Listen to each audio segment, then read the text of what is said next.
Hi, I'm Leo. I go by Stefan online, and today we're breaking down my song called On the Line. It's been like a year and a bit in the making, tons of rewrites, mix downs.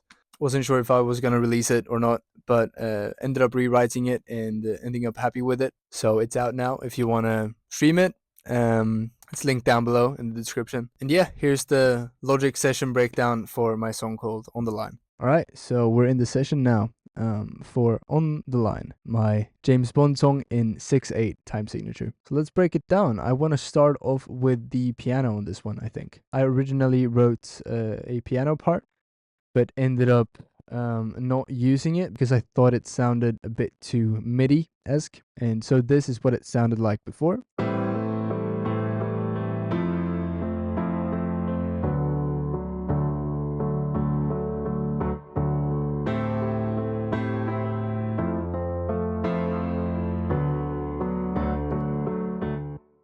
And it's okay. It's not super MIDI or like super bad. But one of my mates who's amazing at piano re-recorded the piano and made it more lifelike, and it sounds amazing.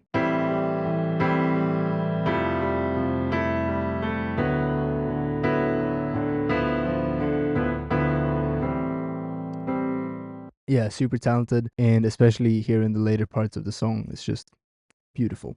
And it's bounced out, but I do believe that it was MIDI. It's not recorded live. So bouncing something out means you highlight some things. You click it and then bounce in place, and then you get this region. It essentially turns MIDI, which is stuff you can control, like you can change whatever you want, like this, to an audio file that you can play with, but it's not as easy to change. And so this is his plugins and VSTs, and his amazing playing, of course. That is quantized for anyone wondering, but yeah. So that's the base of the song, and there's really only like 4 or 5 chords, with some embellishments here and there, but the chords are really Bond-esque, and the harmonic information of those 3 chords in the verses are really the base for the feeling that I wanted to evoke with this song. The next thing to go through, I think, are all of the strings. So we've got a few different string parts. Some of these are, again, bounced out. So when I produced it, it was like more than a year ago, and I was producing on a laptop that could not handle 130 tracks, and so it was lagging and freezing up and everything. So bouncing down really saves CPU performance and makes everything smoother and better. And it also makes you commit to something, and so that you can't change it afterwards. And that can be a very good thing sometimes. That is what happened with this buildup of strings. I sat with those notes forever and went back and forth, and these are also a part of it. And I think it's good now, and at some point I just had to be like, okay, it's good enough, let's bounce it, because my CPU can't handle it. So that's a few of the strings. Then we've got some more drone-like strings here, that's kind of building up in the pre-chorus.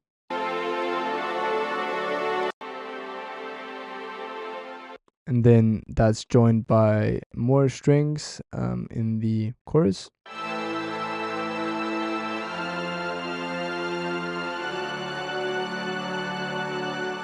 Really the same intervals all the time to emphasize the bond harmonic information of it all. Then surprise, surprise, we've got more strings in another section. So this is the intro melody that comes back around like 3 times in different forms.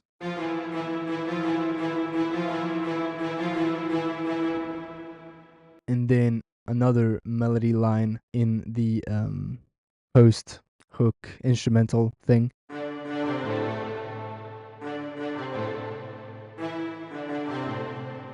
More staccato with some reverb as well. Well, a lot of reverb, honestly. Then what I think is the last string part to go over in the second verse.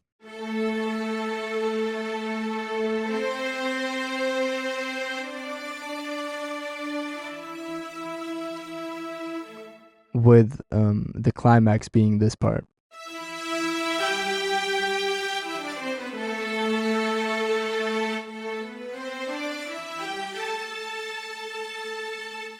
Yeah, very beautiful. There's some automation in here as well with the volume, in case you wondered what happened, just to balance out everything in the mix, because it suddenly goes from very quiet, which you don't need as much volume there. You can see minus 1.5 dB, to a lot of sounds at the same time, and then you need some more volume to cut through the mix. So that's that. I usually automate with gain, but this was like kind of one of the last things I did. So you can see here, I usually automate with gain, because then your volume knob doesn't change at all, and it's way easier to mix and gain stage volume if you automate the volume with gain instead of the actual volume. But it's whatever. It's just a life hack sometimes. I did forget a piano actually. It's way in the background. It's just this thing.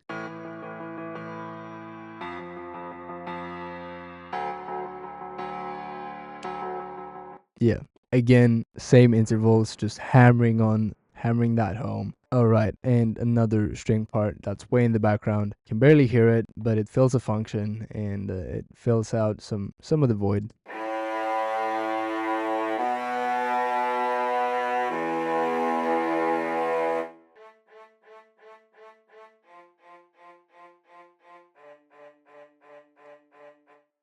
And the beautiful thing about ugly sounds and not real sounding MIDI is that if it's in the background, nobody cares because nobody hears it. And let's go through the bass then next. The bass, this was a Nexus patch, the main like low bass, and it sounds like this.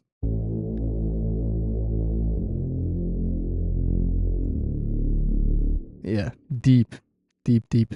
And then we've got an even deeper one for more impact.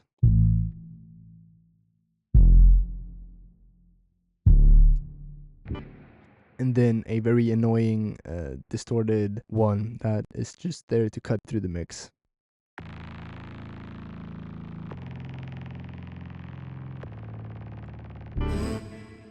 But together, they sound quite nice, I think.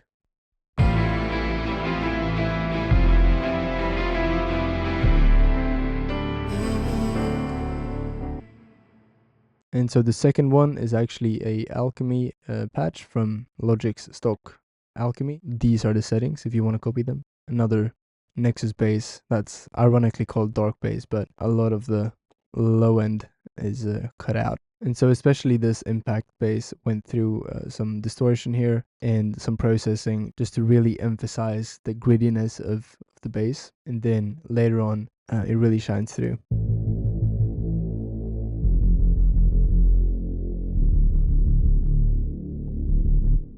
You can really hear that distortion. And I intentionally left the bass out of major parts of the song, kind of put it back in and pull it back out every now and then in the beginning, for example, and then put it back in for some dramatic effect, then pull it out because I wanted there to be a build up, and then only use the impact bass here together with the kick and the build up. Then no bass for the second verse until again we want some dramatic impact, and no bass again when we want it to be the quietest part of the song, and then go all out for the final chorus. What's next? Let's go through the guitars. Why not? So again, this melody in the beginning is also done by the guitars, but in different ways.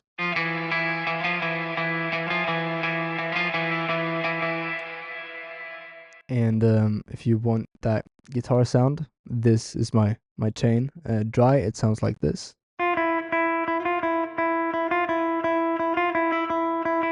Very boring. But then you add a amp from Logic, add some very heavy EQ, some compression, a saturation plugin called IVGI2 from Klanghelm. Very great saturation plugin. And some platinum verb. This was before the time I had discovered Realm, but it does the job, and so that gives you this sound. And so that's the high octave, and then you've got the low octave doing the same thing.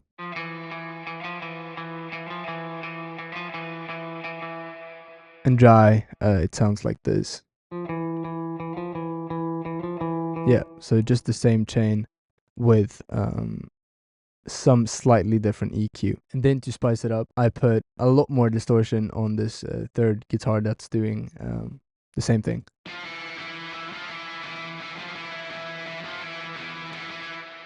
And you can notice that that one's way lower than the others, and it's just to be put in the background. And it was pre-processed before I put the chain on it, I think, with some more distortion from this one. But it's more in the background, and it's just there to make more dramatic of an effect and add more harmonics to everything. But it's like blasted out of proportion, and that's the meaning of it as well. Then in the instrumental post-chorus thing, as I showed you with the strings, the guitars follow the same line.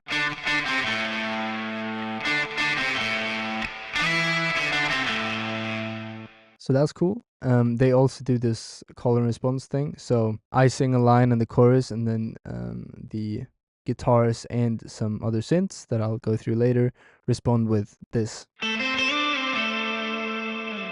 And then I sing some more, and then they respond with this. Buried in the background, as with most of my stuff. I think that's the guitars. We can go through this synth thing. So this is the call and response thing. And that's also present through other stuff. And also this beginning melody. As well as the string thing I showed you before.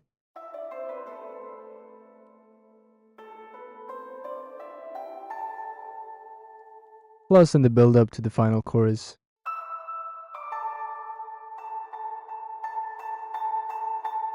Which layers beautifully with this piano. Alright, I never showed you this. It sounds like this.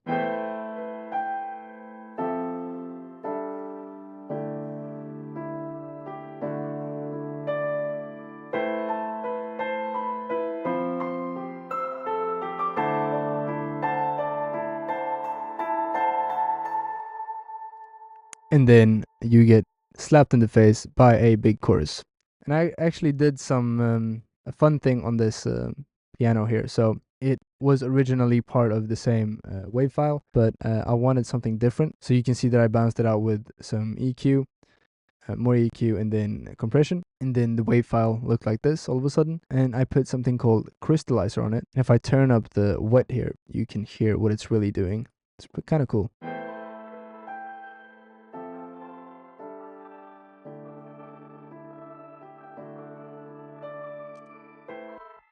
Yeah, so it adds glitches, and it's not always pretty, but it worked on this one. Plus some pan-man to make it spacey. That essentially automates panning it left and right, it made into a plugin. You can do it through automations very easily, but pan-man is just a time saver. All right, let's go through the drums then. So some of the drums are actually live recorded by me, which was fun. I did it at my old university, and to be fair, they sound pretty shit, but it's live, so who cares? It adds some character to the drums. I knew that I was gonna layer it with sample one shots that are like high quality anyways. It just adds some background character to the sounds. So this is the kick live. Yeah. And the live snare. The toms are also live. Yeah, so you can hear a lot of bleeding and weird frequencies, but it's live, and that's what happens when you record everything at the same time and not only focus on recording one shots. But the drums altogether sound like this.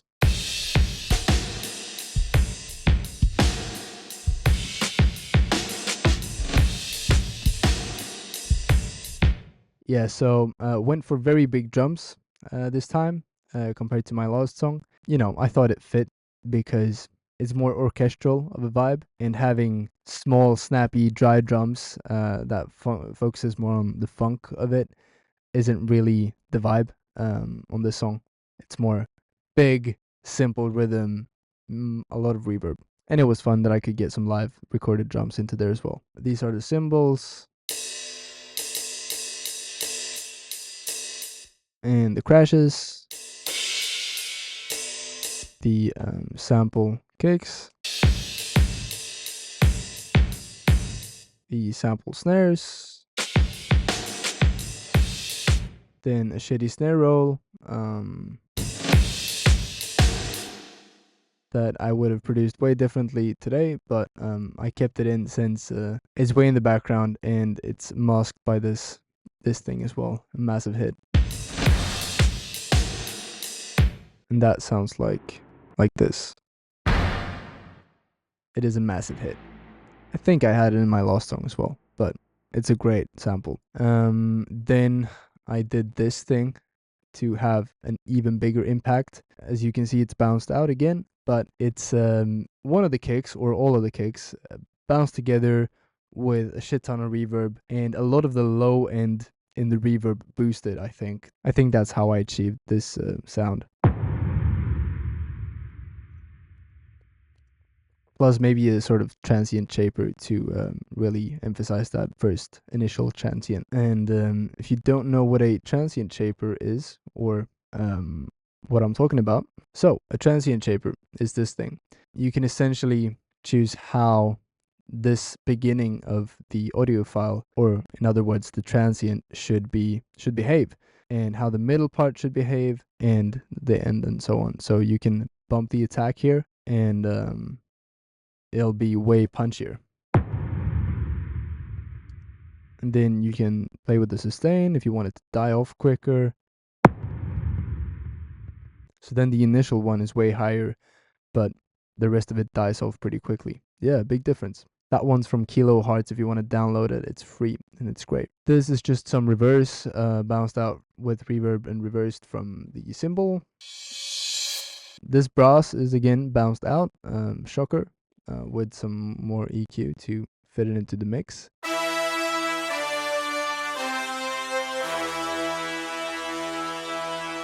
That note is not the tonic that I landed on, but I do land on the tonic here instead.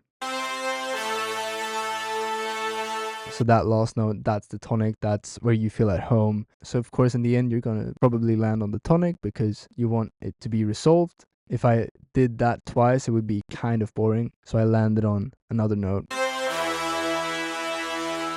And together with the strings,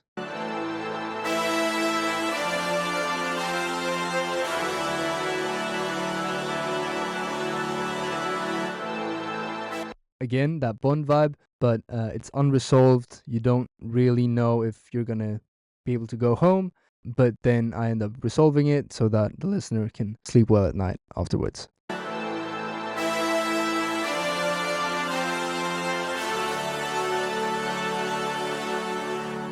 That's simply explained without going too much into the music theory of it all.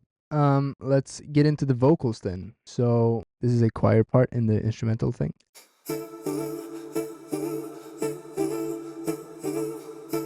And it's in the background, and how I achieved this sound, raw or fairly raw, with of course a vocal chain on it. It sounds like this. Then I added some EQ, cutting out some problematic frequencies, an enveloper to really get that snappy choir instead of dragging out the notes. Cymatics memory with the kaleidoscope and dragging down the noise because it's very annoying. So the cymatics memory thing does a lot. Or it's kind of that vintage glitchy vibe, and then spread light to put it more in the background. The main vocal for the verses I wanted to keep pretty clean and like pretty lonely, if you want to call it that, with a lot of shit on my vocal chain. Auto-tune, some first EQing, some de-essing, compression, more EQing, more compression, multiband used as a de-esser, multiband to squish some parts, fresh air to add some high-end back, a room reverb, a chamber reverb, and Raum as a widener. There's blood on my bathroom floor, nothing left to say. And again, I'm not a perfect singer. These are all different takes. Then I've got this thing before the melody comes back again. And that is that sounded like this, and that sounded like this in the beginning.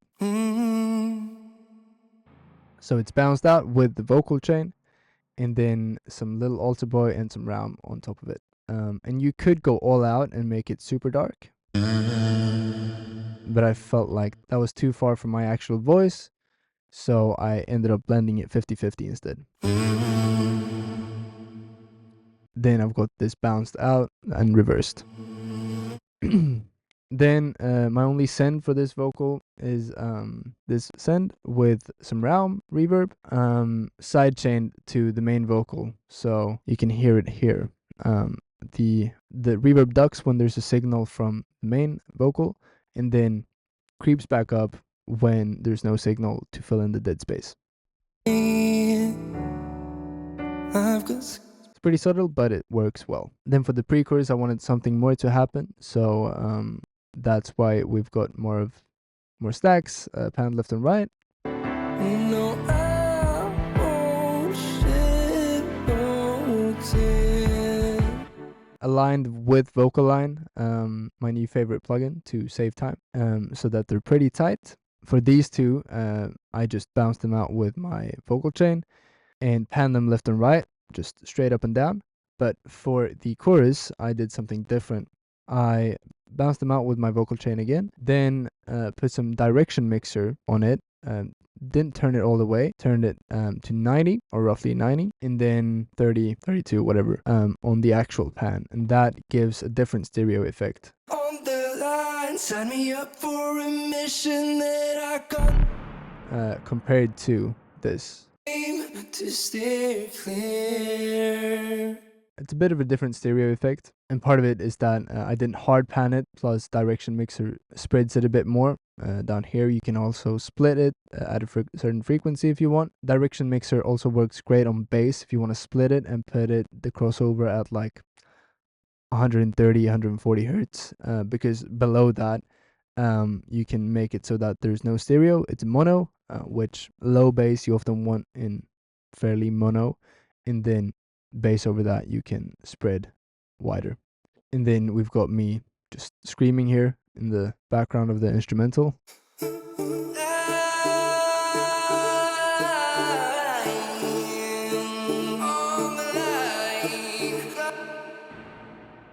Drowned in reverb, like everything else. Then in the second verse, I wanted it to be different from the first one, so I added some phrases in stereo and did the same thing with the direction mixer, so that you emphasize some phrases and leave some more vulnerable and alone. When I bounce back this time, is it really do or die? Is the well always this right? And that run took ages to do, but got it in the end. And then again, mimic the first verse. And then I usually don't have to record pre-choruses 2 times, but since they're massively different, I recorded another version of the pre-chorus. Still I won't shed no tears. Compared to no, I won't shed no. So that was fun. It really breaks the song up. One is like a building moment, and the other is like the most quiet part of the song. There is a break in the first chorus. That's pretty fun, I think.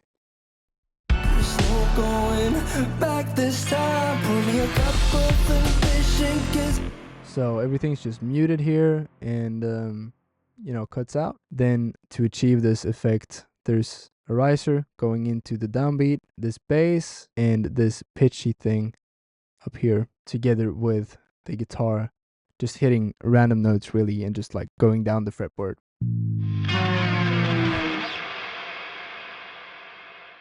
That kind of breaks it up, and yeah, it's different to the second chorus, which is good. This song was like all about contrast and not having that same Triceo 6/8 rhythm all the way through the song, like keeping you on your toes a little bit, and when it hits hard. Same thing with this part. I know will I fall from great heights? Who's gonna catch fire tonight? Tonight won't shed no tears. And it goes from this really energetic part into this, very quiet, vulnerable, pretty part instead. My mastering chain, if you want to see it, it's a multi-band squeeze with some ozone EQ, some dynamic EQ to squish it all together, a velvet layer of compression, my first limiter to kind of take the edge of second limiter built into Logic's own mastering tool, and then a high-end transient limiter to really cut off those tops of the transients that get through, and for it to not mess with the final mastering tool, and some metering plugins to get the right amount of LUFS and the analyzer and the stereo analyzer and so on. Yeah, that's this breakdown. Hope you enjoyed it. It's live on Spotify if you want to stream it. And yeah, I'll catch you in the next one.